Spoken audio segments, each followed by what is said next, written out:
La policía en Turquía ha recuperado una Biblia que se cree que tiene miles de años de antigüedad. En el mundo de los escritos antiguos, Optimism isn't sunshine and rainbows. It's fixing things, changing the way we fix things. It's running the world on smarter energy. Because if optimism never stops, then change can't either. GE Vernova, the energy of change. It's back to school season and Clorox is donating 2 million disinfecting wipes to classrooms across America. Because back to school means things can get a little bit messy. Just ask kindergarten teacher Miss Gibson. Give me just one Clorox wipe and I'm ready for glitter glue, exploded lunchbox yogurt, peanut butter handprints, runny noses, picking noses, rubbing noses. Touching noses. Thank you, Edward. Ooh, nap mats and lockers and tissue boxes. And Clorox scissors. disinfecting wipes. Teacher's #1 wipe. Clean feels good. Based on unit sales data. algunos libros son como cápsulas del tiempo que contienen historias del pasado. Una Biblia antigua recientemente descubierta está causando conmoción hondea a través de las comunidades cristianas y ateas en todo el mundo. Un antiguo rollo resucita la controversia al desenterrar los secretos enterrados de la vida de Jesús, ocultados deliberadamente por la Iglesia desde hace milenios. La Biblia, como un texto sagrado fundamental para el cristianismo, tiene una importancia y un misterio que trascienden el tiempo y el espacio. No es una Biblia cualquiera. Tiene secretos impactantes e historias aterradoras que ahora se revelan al mundo. ¿Qué está escrito exactamente en esas páginas y por qué es importante para cada persona religiosa en todo el mundo? Profundicemos en este misterioso libro y descubramos los escalofriantes misterios que esconde el libro de San Bernabé a lo largo de sus vidas. Los cristianos se han sumergido en las narrativas que se encuentran dentro de la Santa Biblia, tanto a través de tradiciones orales como de lecturas personales. Esta sagrada escritura, compuesta por el Antiguo y el Nuevo Testamento, relata eventos que sirven como testamento de la existencia de Jesús y su estancia terrenal. A pesar de divergencias menores entre los textos y autores, la narrativa general se alinea para establecer la presencia histórica de Jesús. En un giro cautivador, la comunidad cristiana mundial se conmovió con el descubrimiento de una Biblia de 2000 años de antigüedad que desafiaba las creencias convencionales, particularmente relacionadas con la crucifixión de Jesús. Descubierta no en el sentido convencional de una Biblia, sino más bien como un libro documentado atribuido a San Bernabé, un colaborador cercano del apóstol Pablo, este antiguo texto fue revelado durante la frustración de los ladrones de antigüedades que intentaban contrabandearlo junto con otros tesoros invaluables. Cada página de este intrigante hallazgo está hecha de piel de animal y adornada con escritura en una escritura difícil de replicar, escrita en siak, un dialecto arameo considerado el idioma nativo de Jesús. Este libro cuenta con un valor estimado de $20 millones. Los especialistas examinaron meticulosamente el antiguo artefacto que data de entre hace 1500 y 2000 años, posiblemente incluso más. Pero no es solo la edad y el valor lo que hace que este descubrimiento sea notable. El contenido de las páginas desafía las expectativas y ofrece una perspectiva única de las narrativas históricas y religiosas. Los misterios incrustados en este texto antiguo continúan capturando la imaginación de eruditos y creyentes por igual, añadiendo una capa adicional de intriga al tejido del cristianismo. Curiosamente, este Evangelio de Bernabé es un manuscrito que lanza una bola curva a la conocida narrativa bíblica. Según este texto, afirma un alejamiento radical de la creencia ampliamente aceptada de que Jesús fue crucificado. En cambio, propone un escenario alternativo en el que Judas, no Jesús, se enfrenta a la cruz y Jesús, desafiando los relatos convencionales, ascendió al cielo mientras aún estaba vivo, lo que agrega otra capa a la intriga. Es la afirmación dentro del Evangelio de Bernabé que desafía la esencia misma de la doctrina cristiana tradicional. Aquí, Jesús no es reconocido como el Hijo de Dios, sino más bien como un profeta encargado de transmitir la palabra de Dios. Además, el libro adopta una postura audaz al acusar al apóstol Pablo, una figura prominente en la historia cristiana, de ser un impostor. Lo que amplifica la intriga es la estrecha asociación entre San Bernabé, que se cree que es el autor, y el apóstol Pablo. Esta contradicción llama la atención entre los eruditos e historiadores bíblicos, lo que genera preguntas sobre la autenticidad del Evangelio de Bernabé, revelando una capa de investigadores de misterios. La reflexión sobre la omisión de detalles del Evangelio de Bernabé durante la formación del Nuevo Testamento plantea una pregunta intrigante sobre la intencionalidad detrás de las decisiones del concilio responsable de elaborar la Biblia. La creencia predominante es que este concilio favoreció deliberadamente pasajes más canónicos y excluyó información potencialmente controvertida del Evangelio de Bernabé y textos similares. Un giro único en la narrativa surge cuando algunos eruditos proponen una lógica alternativa. Sugieren que la exclusión del Evangelio de San Bernabé podría deberse a la ausencia de cualquier relato de su muerte en la Biblia. Sorprendentemente, él es el único santo cuya muerte no se menciona en el canon. La naturaleza enigmática de este antiguo manuscrito ha captado la atención de expertos de todo el mundo, llegando incluso al punto en el que el Vaticano, el epicentro de la fe cristiana, se sintió obligado a investigar el Evangelio de Bernabé. Se erige como una pieza cautivadora que desafía las creencias establecidas e invita a una exploración más profunda de las complejidades de la historia bíblica. Además, los académicos que han examinado el contenido del libro han llegado al consenso de que la Biblia es realmente un elemento histórico, aclarando el escepticismo que había persistido entre muchas posesiones demoníacas. El encanto de la Iglesia Católica ha perdurado, atrayendo a la gente con su historia arraigada en la fe, mientras que gran parte de esta historia es ampliamente documentada. Hay rincones menos conocidos, como las escrituras antiguas y el arco apostólico del Vaticano, que se extiende por 53 millas. Este archivo es un descubrimiento que forma parte de decenas de miles de libros que posiblemente narran eventos históricos pero envueltos en misterio. A pesar de ser el libro más grande del mundo, con aproximadamente 5.000 millones de copias en circulación, la versión original contenía más libros que las ediciones actuales.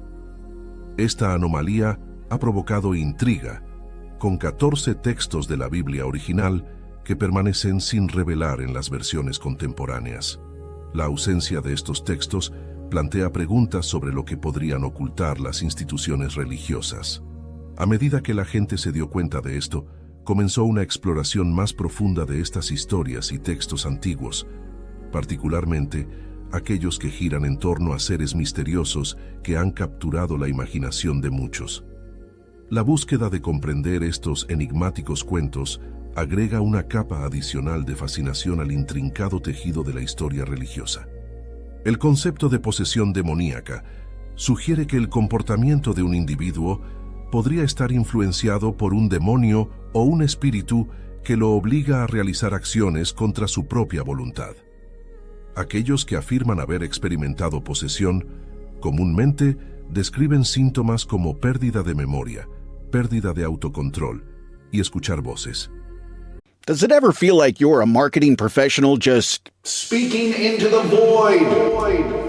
But with LinkedIn ads, you can know you're reaching the right decision makers, a network of 130 million of them, in fact. You can even target buyers by job title, industry, company, seniority, skills, and did I say job title? See how you can avoid the void and reach the right buyers with LinkedIn ads. Spend $250 on your first campaign and get a free $250 credit for the next one. Get started at linkedin.com/campaign. Terms and conditions apply. Hey, it's Paris. You know I love sparkly things, right? Like stars. Duh. And thanks to Hilton and AutoCamp, I just slept under them. Picture me, serving looks by the fire outside my luxurious Airstream, making s'mores with the kids, while a national park is our backdrop. The great outdoors meets Hilton hospitality. That's hot. Explore all the new ways to stay at Hilton.com. Hilton for the stay. This episode is sponsored by Friskies, who would like to tell your cats hi. Now, if that didn't get your cat's attention, there is one thing that always does the trick. Just pour some Friskies crunchy food in the bowl and you'll hear those paws come running. Works every time. With so many Friskies choices, you can always bring your cats running from their secret napping spots. There's always more to explore. See for yourself at friskies.com or visit your local store. En el ámbito de lo demoníaco, entidades como Balik han dejado su marca, apareciendo en varias películas e inspirándose en textos del siglo XVII. Contrariamente a su representación en pantalla, Balik, como se muestra en la clave menor de Salomón, no es más que un ser potente capaz de ordenar a múltiples serpientes que lleven a cabo sus órdenes. Este antiguo libro, descrito por los historiadores como una mezcla de hechizos, trucos mágicos, misterios naturales y sabiduría antigua, profundiza en la extensa tradición que rodea a Balik. Lo que se suma a la intriga es la existencia de innumerables seres similares que aparecen en varias novelas. Muchas de estas entidades se han desvanecido en la oscuridad de la historia o han sido ocultadas deliberadamente. Abunda la especulación de que hay volúmenes ocultos dentro del puerto del Vaticano. Secretos no contados que probablemente nunca serán expuestos a la luz del día. El misterio que rodea a estos seres arcanos y su posible conexión con textos históricos crea una narrativa cautivadora que invita a la exploración de los reinos de lo desconocido. En Italia e Irlanda, los expertos religiosos, incluidos los sacerdotes vaticanos y anglicanos, están de acuerdo en que la posesión demoníaca se ha convertido en una preocupación importante en la cultura contemporánea. Sin embargo, tanto las figuras religiosas como los profesionales científicos enfatizan la nota de advertencia sobre el posible abuso espiritual.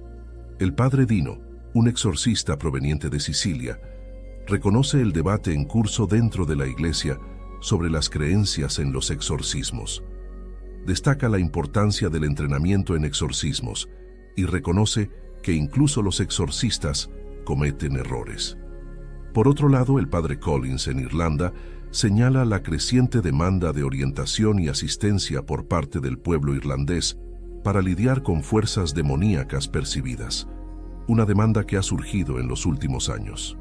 Haciendo referencia a varios incidentes en el Nuevo Testamento, se destaca que Jesús, según los relatos bíblicos, expulsó los demonios de los afligidos. Por otro lado, algunos sacerdotes católicos clasifican la posesión en diferentes tipos. La obsesión está marcada por una irracionalidad repentina, pensamientos obsesivos y un deseo de autolesionarse que a menudo atormenta a los individuos en sus pesadillas. En las garras de la entidad, las víctimas pierden la conciencia, son obligadas a actuar contra su moralidad y se precipitan hacia desgracias. El concepto de posesión, tal como se reconoce, ocurre cuando Satanás u otro demonio toma el control total del cuerpo de una persona, utilizando como un recipiente contra su voluntad. En el catolicismo, hay una perspectiva que considera a la víctima parcialmente responsable, sugiriendo que pueden haber hecho algo para permitir que el poder de Satanás entre en sus vidas. La exploración de estos fenómenos espirituales dentro de los círculos religiosos agrega capas de complejidad e invita a la contemplación de las líneas borrosas entre la fe, lo sobrenatural y la responsabilidad individual. Cuando los demonios toman residencia en objetos, animales o casas, se denominan infestaciones.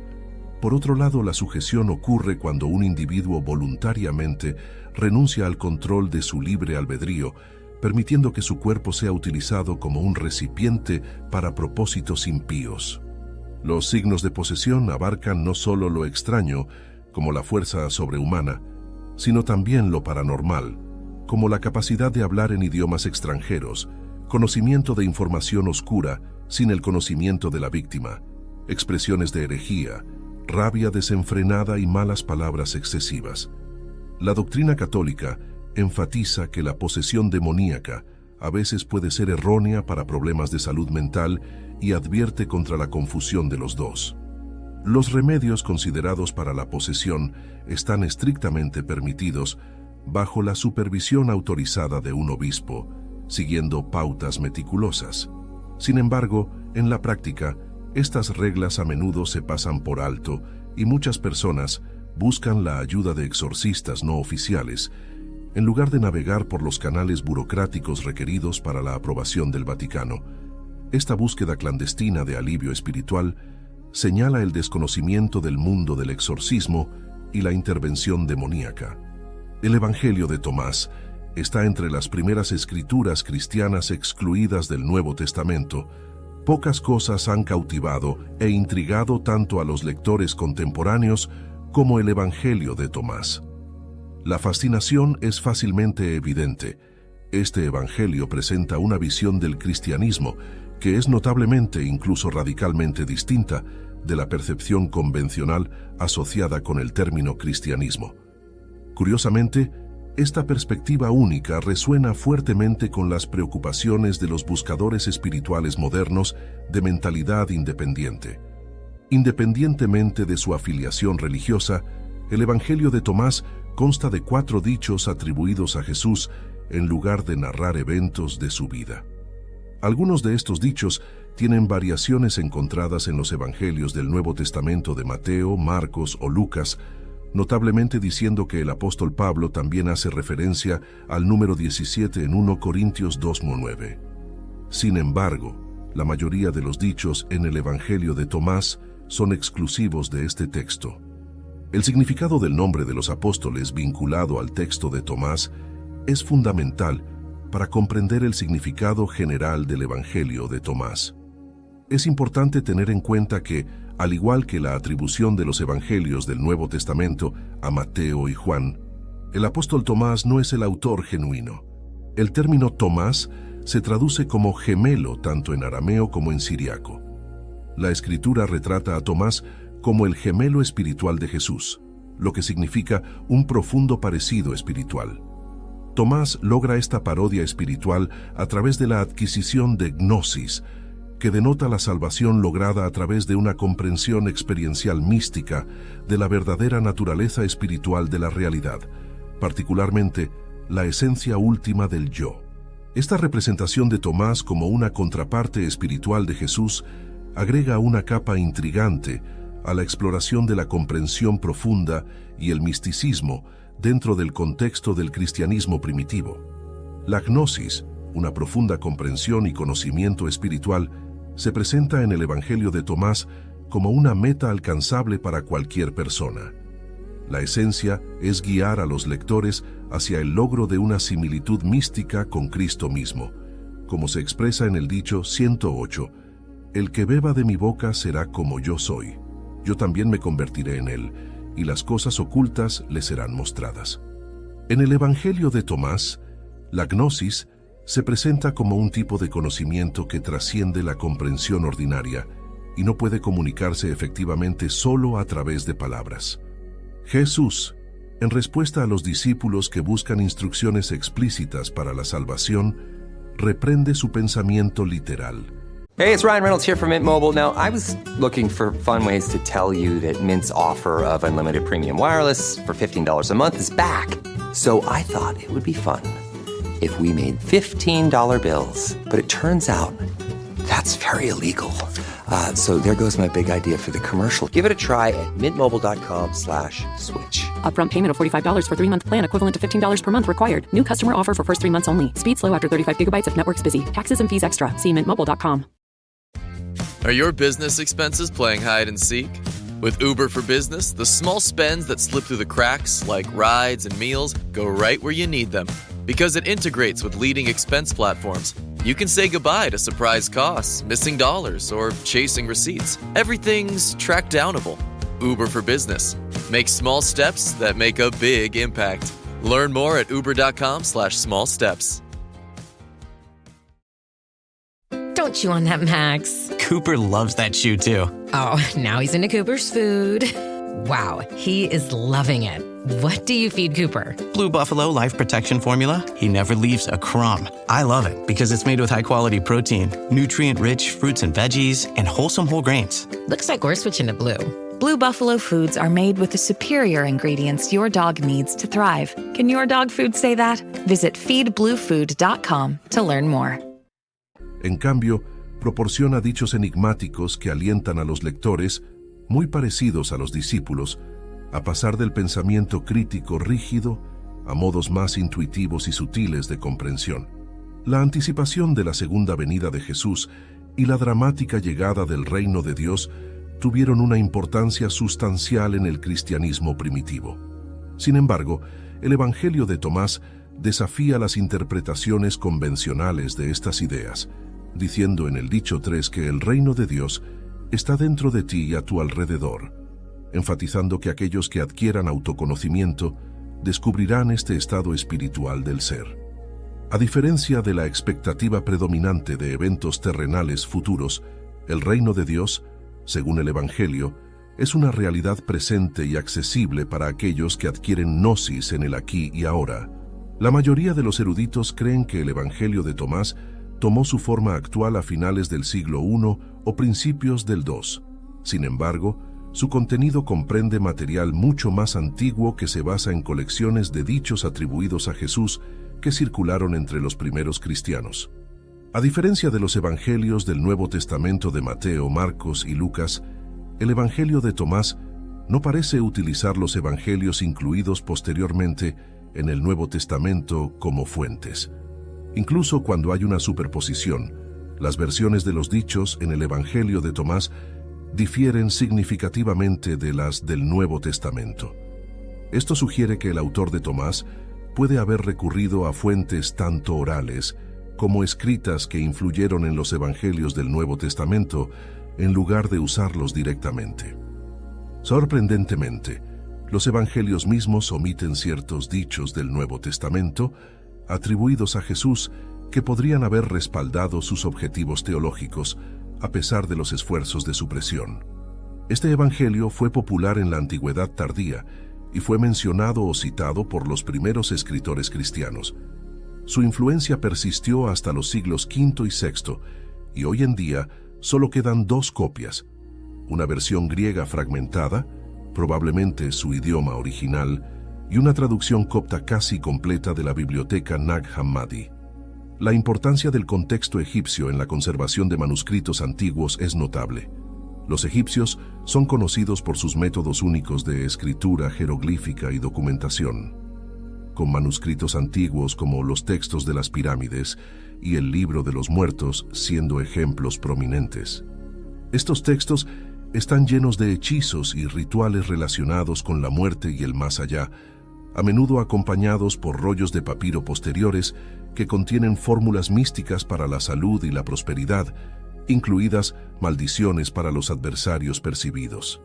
A medida que el antiguo Egipto evolucionó, estos textos se arraigaron en su cultura. En medio de ellos, hay un documento peculiar conocido como el Manual Egipcio de Poder Ritual. Este libro mágico escrito en copto, una lengua greco-egipcia desarrollada en el siglo a.C., supuestamente contiene los secretos de una secta cristiana perdida. El Manual de Poder Ritual, que abarca 20 páginas de pergamino, destaca por sus hechizos y maldiciones únicos que no se encuentran en obras anteriores.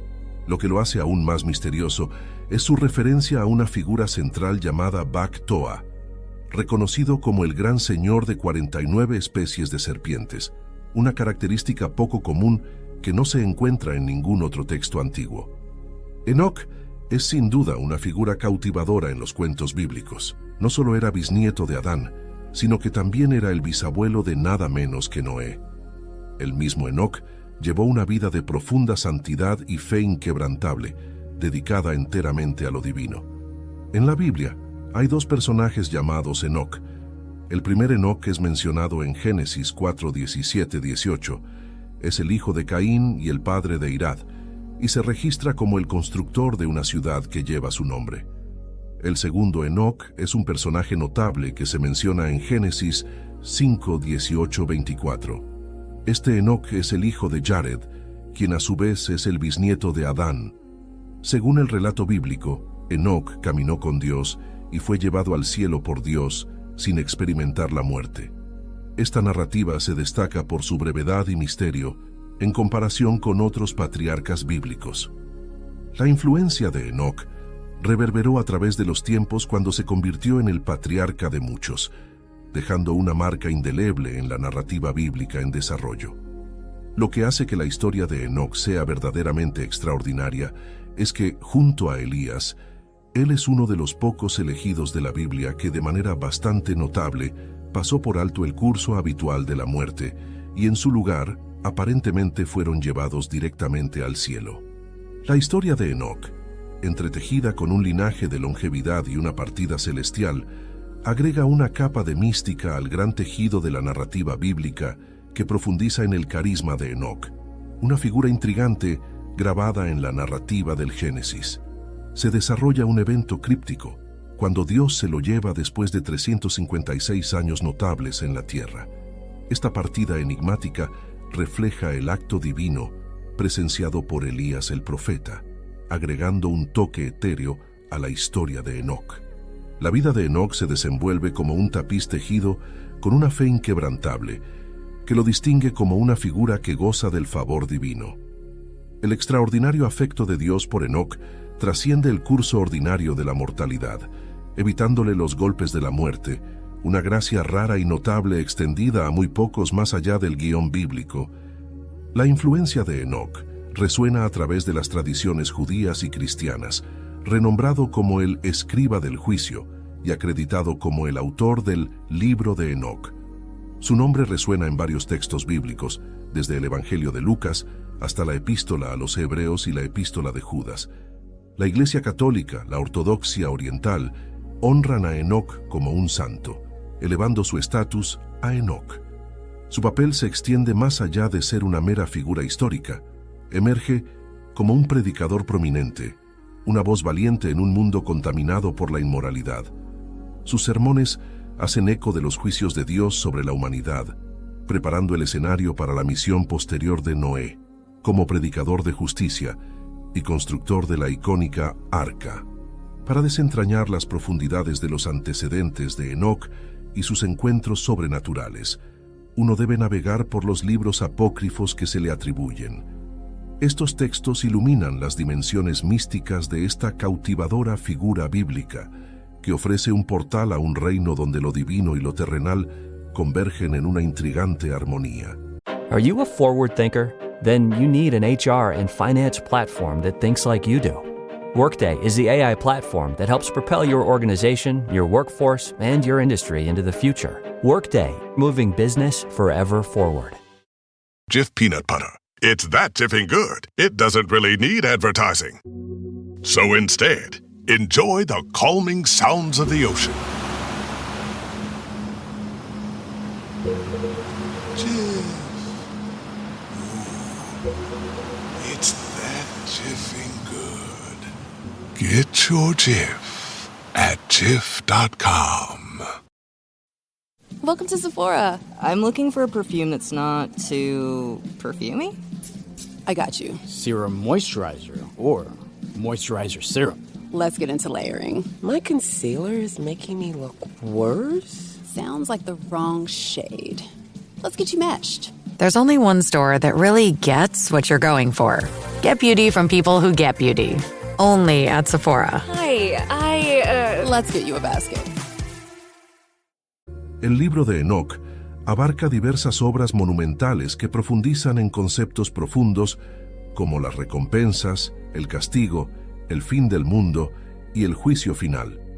Los capítulos iniciales, que van del 6 al 36, profundizan en temas como los ángeles, el árbol de la vida, Jerusalén y el universo, una sección importante conocida. El libro de los vigilantes narra la historia de los ángeles caídos, descritos en Génesis 6:1-4, quienes transgredieron al seducir a las mujeres humanas, dando lugar a los Nefilim y compartiendo un conocimiento profundo con la humanidad. Esta cadena de eventos culmina en el gran diluvio y la destrucción de los Nefilim.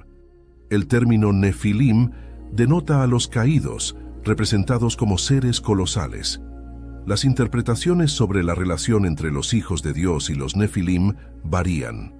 Algunos sostienen que los hijos de Dios son ángeles caídos y los Nefilim son sus descendientes con mujeres humanas. Esta perspectiva se describe en el primer libro de Enoc, una fuente judía canónica que sigue siendo ampliamente reconocida. El primer libro de Enoc describe a los Nefilim como gigantes, lo que sugiere una asociación con individuos de tamaño notable. La enormidad percibida de los Nefilim a menudo se atribuye a su origen sobrenatural, lo que plantea preguntas teológicas sobre la posibilidad de que existan ángeles o demonios que se apareen físicamente con humanos. Una perspectiva alternativa, menos arraigada en lo sobrenatural, propone que los Nefilim eran esencialmente hombres pecadores. Según este punto de vista, los Nefilim eran descendientes de Set, el hijo justo de Adán, pero decidieron rechazar a Dios. Esta perspectiva se conoce como la visión Sian, respaldada por figuras notables como San Agustín, varios padres de la Iglesia y numerosos eruditos judíos. La visión Sian se expande para proponer que las hijas de la humanidad eran las mujeres impías de Caín, el malvado hijo de Adán, ya sea interpretado literal o metafóricamente. La imponente estatura de los Nefilim, considerados grandes guerreros, es una característica que capta la atención y genera interpretaciones sobre su lugar en las narrativas antiguas. El libro de Enoc toma un giro intrigante en su segunda mitad con las parábolas de la similitud, un relato apocalíptico que profundiza en las profecías sobre el Hijo del Hombre y el Anciano de los Días. Estas antiguas profecías sobre Jesús se alinean estrechamente con narraciones bíblicas, que guardan un sorprendente parecido con los temas encontrados en el libro del Apocalipsis. Se desarrolla una exploración cautivadora en el libro astronómico que proporciona detalles intrincados sobre las estrellas y sus importantes funciones. La sección de la visión de la fantasía sirve como una profunda profecía que expande la totalidad de la historia humana, navegando desde el principio de los tiempos hasta el fin de los tiempos y el juicio final. Su precisión al pronosticar eventos del pasado, presente y futuro agrega un aire de misterio y asombro al establecer paralelos con la estructura del libro de Daniel. La sección de profecía de la semana se desarrolla revelando una narrativa provocadora. La porción final actúa como una guía reflexiva, donde Enoc imparte lecciones de vida y sabiduría, enfatizando nuestra responsabilidad inherente ante Dios en una revelación sorprendente. Las partes de Noé del libro revelan una historia de Noé no revelada previamente, profundizando en la misión de Noé de salvar a la humanidad y arrojando luz sobre los dolores experimentados por su padre Lamec y su abuelo Matusalén. A pesar de la singularidad de cada composición, un tema común atraviesa todas ellas: el castigo inminente de los malvados y las bendiciones derramadas sobre los virtuosos. El libro de Enoc contiene referencias intrigantes que parecen divergir de las narraciones presentadas en la Biblia. Mientras que la Biblia afirma que Enoc ascendió al cielo mucho antes del nacimiento de Noé, se desarrolla un giro interesante en Enoc 10:1-3, donde Noé es mencionado inesperadamente en un encuentro divino. Descrito en la Biblia, el Santísimo habla con Lamec, su hijo, en presencia de Uriel, instruyéndole a transmitir un mensaje crucial a Noé. Este mensaje predice un diluvio cataclísmico que barrerá toda la tierra, borrando todo a su paso. El misterio se profundiza, ya que la Biblia nunca explica el regreso de Enoc a la tierra después de su ascenso al cielo. Surge la pregunta de cómo Enoc poseía conocimiento sobre Noé y el diluvio inminente, si en realidad fue el autor del libro de Enoc. En el libro de Enoc surge una revelación cautivadora que culpa de la contaminación de la tierra a un demonio llamado Zasil, según se menciona en el capítulo 10:8-9. Se alega que Zasil, bajo influencia demoníaca, impartió conocimiento que condujo a una maldad generalizada que contaminó toda la tierra. Curiosamente, la Biblia menciona exclusivamente a Lucifer, también conocido como Satanás o el Diablo, sin profundizar en demonios con nombres adicionales. Mientras que otros demonios pueden existir, sus identidades permanecen sin revelar, y Satanás carga sobre sus hombros la culpa de los problemas del mundo como la fuente del pecado. Las palabras de Jesús en 1 Juan 3:8 enfatizan el papel de Satanás como iniciador del pecado, y el Hijo de Dios se manifiesta con el objetivo de desmantelar su influencia malévola. Además, surge una revelación intrigante en las líneas 5 a 6 del libro de Enoc 13, que sugiere que los ángeles caídos experimentaron remordimiento por su transgresión. Esto contrasta marcadamente con la narrativa bíblica que afirma inequívocamente que Satanás y sus ángeles están destinados a la destrucción en el fuego del infierno. La Biblia en Mateo 25:41 declara que Él dirá a los de su izquierda: «Apartaos de mí, malditos, al fuego eterno preparado para el diablo y sus ángeles». Este pasaje de las Escrituras enfatiza el destino irrevocable de Satanás y sus ángeles, insinuando su falta de voluntad para arrepentirse. El arrepentimiento es el camino hacia la salvación del fuego del infierno, y las promesas de Dios son inquebrantables. El Señor, paciente y no dispuesto a ver perecer a nadie, llama al arrepentimiento.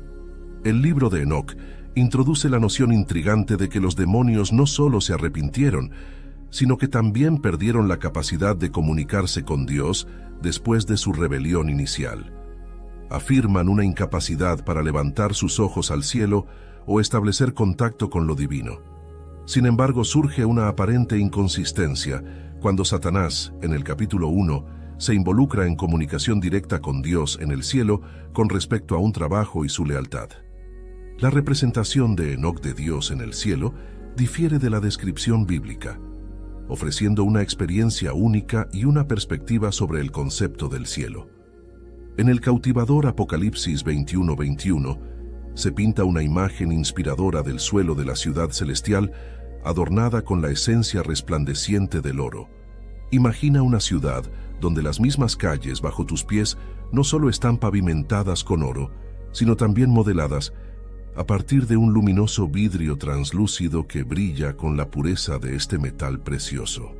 Profundizando más en las descripciones etéreas, el libro de Enoc, en su fascinante capítulo 14:10, revela una arquitectura celestial elaborada a partir del brillo del cristal. Es una visión que trasciende la imaginación terrenal, agregando capas de mística al reino celestial. Si bien es innegablemente intrigante, es esencial reconocer que el primer libro de Enoc no se considera escritura inspirada divinamente, que caracteriza intrigantemente a los textos canónicos. El libro de Enoc no es ajeno a los manuscritos históricos de la Iglesia primitiva que aparecen en el libro apócrifo de Baruch, pero su coherencia al contradecir las narrativas bíblicas establecidas llama la atención. La búsqueda para desentrañar la filosofía y las enseñanzas de Enoc se convierte en una exploración fascinante. Con las complejidades de la precisión histórica y la tradición, esta enigmática Biblia de 2000 años sigue generando debates e intriga. ¿Qué opinas sobre esta antigua obra? I was deep in it, gaming on Samsung Galaxy Z Fold 7. Unfolding the screen made it twice as big and so immersive, I kinda lost myself. Might have trolled a little too close to the sun. Someone in the chat told me to touch grass, so I took my Z Fold 7 outside and kept playing. Still won, got a tan, and a nice little reset. Powerful processor, realistic graphics, you stay locked in, streak stays alive. Can your phone do that? The new Galaxy Z Fold 7. Get yours at Samsung.com. Gatorade is the #1 proven electrolyte blend, designed to hydrate better than water. So you can lose more sweat and raise your game. Gatorade, is it in you? Building a portfolio with Fidelity Basket Portfolios is kind of like making a sandwich. It's as simple as picking your stocks and ETFs, sort of like your meats and other topics, and managing it as one big, juicy investment. Now that's pretty good. Learn more at fidelity.com/baskets. Investing involves risk, including risk of loss. Fidelity Brokerage Services, LLC. Member NYSE SIPC. Déjanos saber en los comentarios a continuación. Muchas gracias por ver el video, que Dios te bendiga y te acompañe siempre. Hasta la próxima.